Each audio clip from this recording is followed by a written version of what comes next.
Gregory Peck, the silver screen's gentleman, the hero with a calm voice and kind eyes.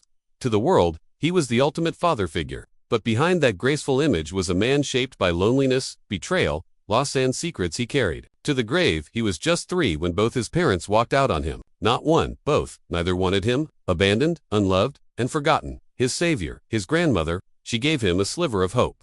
Weekly movie nights gave him an escape until tragedy struck again. She died suddenly while he was trapped in a cold military school. He wasn't even allowed to attend her funeral. That wound, it never healed. This pain followed him. Gregory never had a real childhood. Instead, he became the father figure he never had on screen. At least, it was that quiet hurt that made his characters feel so real. When he got to college, he wasn't chasing stardom, was studying to be a doctor. But a speech class changed everything. One role in a campus play awakened something buried deep. Acting gave him a voice of all the children who felt unloved, unseen, forgotten. Gregory moved to New York with just $160 and a suitcase of hope.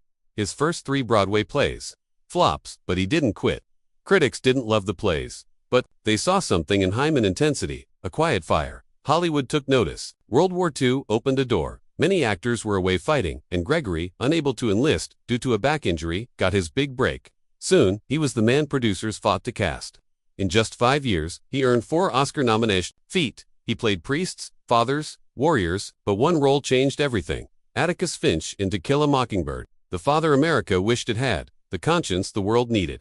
That performance didn't just win him an Oscar, it made him a symbol of morality. But even saints have shadows.